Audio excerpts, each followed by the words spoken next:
Selamat petang, berjumpa kembali dengan saya Vicky di Breaking News untuk Sing Ember Talents. Pada hari Selasa 31 Desember 2024 bertempat di Gedung Kementerian Keuangan Jakarta Pusat, Presiden Republik Indonesia Bapak Prabowo Subianto secara resmi memberikan pengumuman bahwasannya seperti yang telah disampaikan sebelumnya dan telah berkoordinasi dengan DPR RI, pemerintah memutuskan bahwa kenaikan tarif PPN dari 11% menjadi 12% hanya dikenakan terhadap barang dan jasa mewah, yakni barang dan jasa tertentu yang selama ini sudah terkena PPN barang mewah yang dikonsumsi oleh golongan masyarakat berada, seperti jet pribadi, kapal pesiar, hingga rumah mewah. Beliau menyampaikan bahwa pesawat jet pribadi itu tergolong barang mewah yang dimanfaatkan atau digunakan oleh masyarakat papan atas. Kemudian kapal pesiar yacht, lalu rumah yang sangat mewah yang nilainya di atas golongan menengah. Artinya, untuk barang dan jasa selain yang tergolong barang-barang mewah tidak ada kenaikan PPN.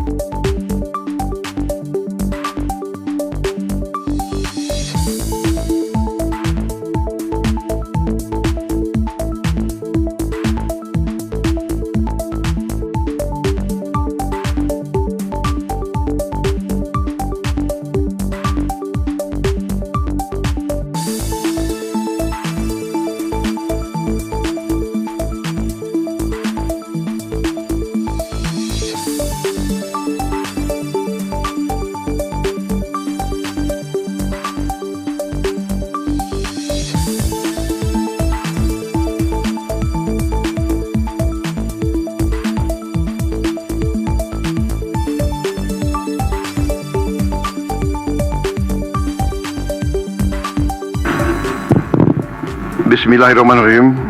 Assalamualaikum warahmatullahi wabarakatuh. Selamat sore, salam sejahtera bagi kita sekalian.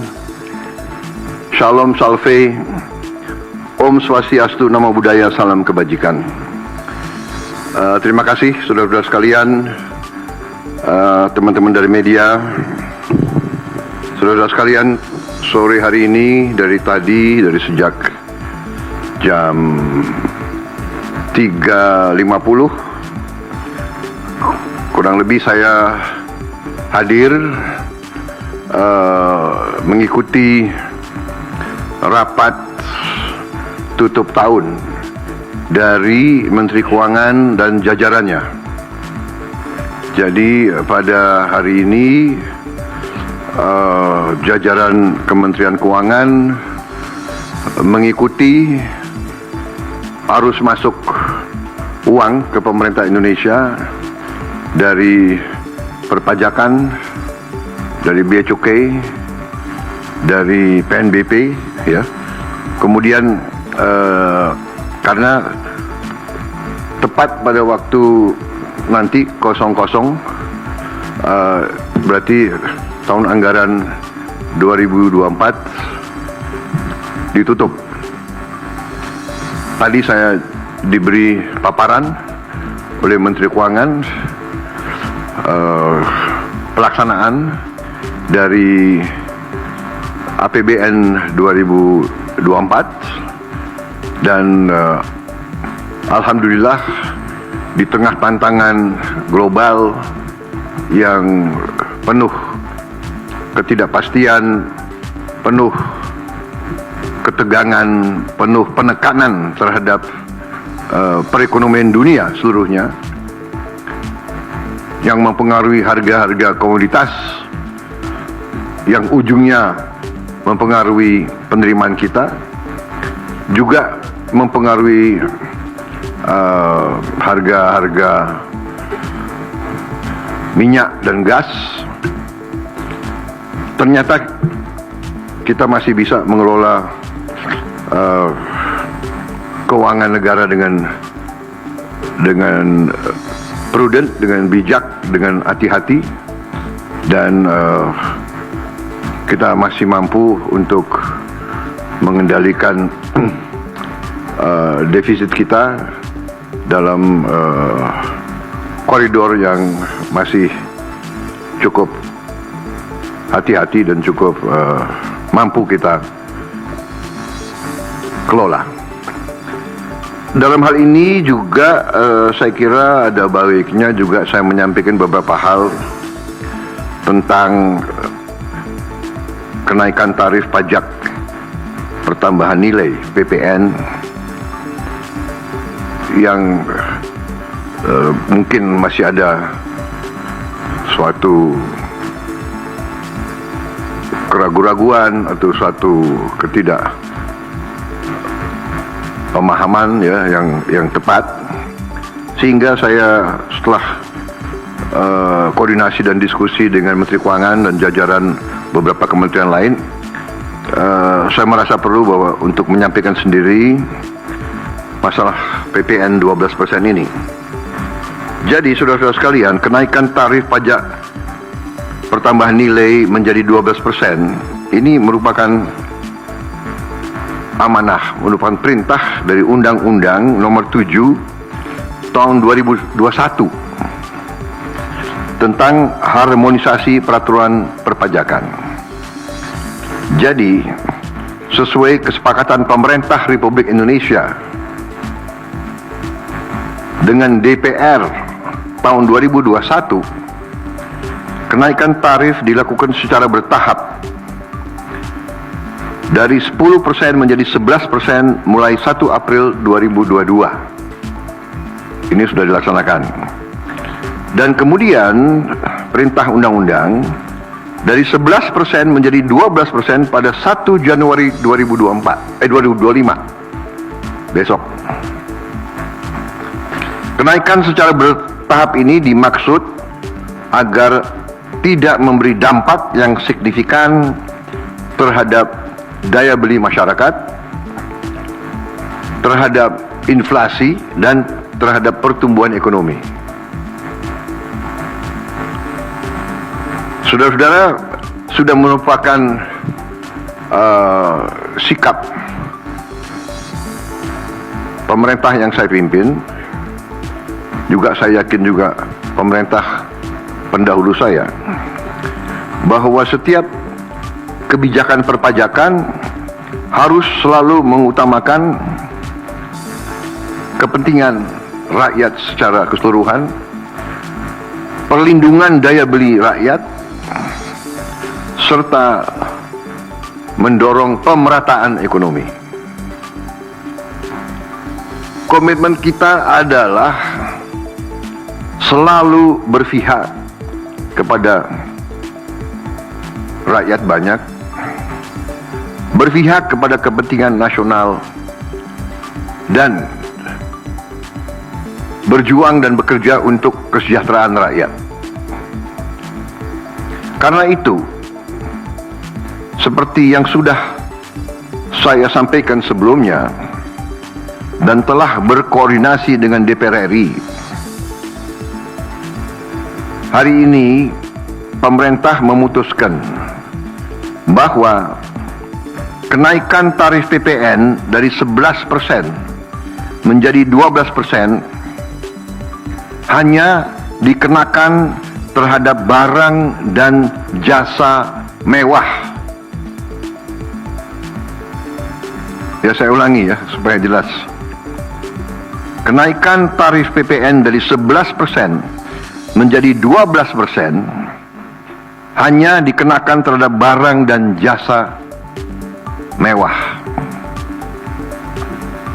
yaitu barang dan jasa tertentu yang selama ini sudah terkena PPN barang mewah yang dikonsumsi oleh golongan masyarakat berada, masyarakat mampu. Contoh, pesawat jet pribadi itu tergolong barang mewah yang dimanfaatkan ataupun digunakan oleh masyarakat papan atas. Kemudian kapal pesiar, yacht, ya, motor yacht. Kemudian rumah yang sangat mewah, yang nilainya di atas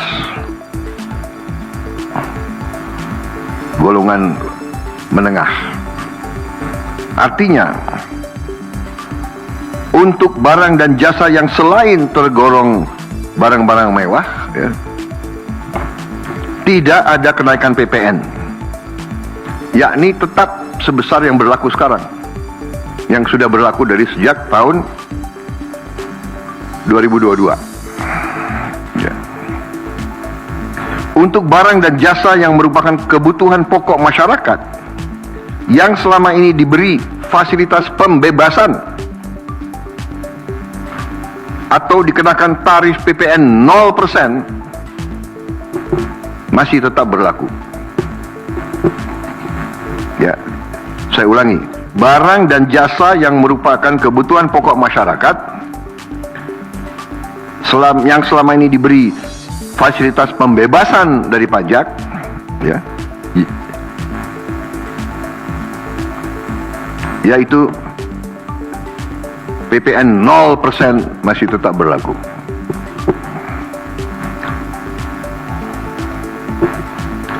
Pemerintah telah berkomitmen memberi paket stimulus. Ya. Nilai stimulus itu adalah 38,6 triliun. Seperti yang pernah diumumkan sebelumnya. Bantuan beras untuk 16 juta penerima bantuan pangan, 10 kg per bulan. Diskon 50% untuk pelanggan listrik dengan daya maksimal 2200 volt. Pembiayaan industri padat karya. Ya. Insentif PPh pasal 21 bagi pekerja dengan gaji sampai dengan rupiah 10 juta per bulan. Kemudian bebas PPh bagi UMKM beromset kurang dari 500 juta per tahun dan lain sebagainya. Jadi paket stimulus ini nilainya semua adalah 38,6 T. Untuk barang dan jasa yang dibutuhkan oleh masyarakat banyak yang tetap diberi pembebasan PPN, yaitu tarif 0%, antara lain kebutuhan pokok, beras, daging, ikan, telur, sayur, susu segar, jasa pendidikan, jasa kesehatan, jasa angkutan umum, rumah sederhana, air minum. Saudara-saudara, dengan ini saya kira sudah sangat jelas bahwa pemerintah akan terus berupaya untuk menciptakan sistem perpajakan yang adil dan pro rakyat. Saya kira hal-hal yang lebih teknis akan ditindaklanjuti oleh kementerian-kementerian yang terkait dan semua lembaga yang terkait. Saya kira itu saja dari saya. Terima kasih. Wassalamualaikum warahmatullahi wabarakatuh. Shalom Salve, Om Santi Santi Santi, Om Namo Buddhaya, salam kebajikan dan selamat malam tahun baru. Dan saudara lihat, malam tahun baru pemerintah masih bekerja, ya. Sampai nanti jam 00.00 pemerintah tetap sebagian besar pejabat ada di kantor masing-masing. Saya kira itu. Sekali lagi untuk seluruh saudara-saudaraku sebangsa dan setanah air, selamat menghadapi tahun baru. Kita hadapi tahun baru dengan gembira, optimis, percaya diri bahwa Indonesia akan bangkit. Terima kasih. Selesai.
Terima kasih telah menyaksikan Breaking News untuk Sing Ember Talents. Saya Vicky, sampai jumpa.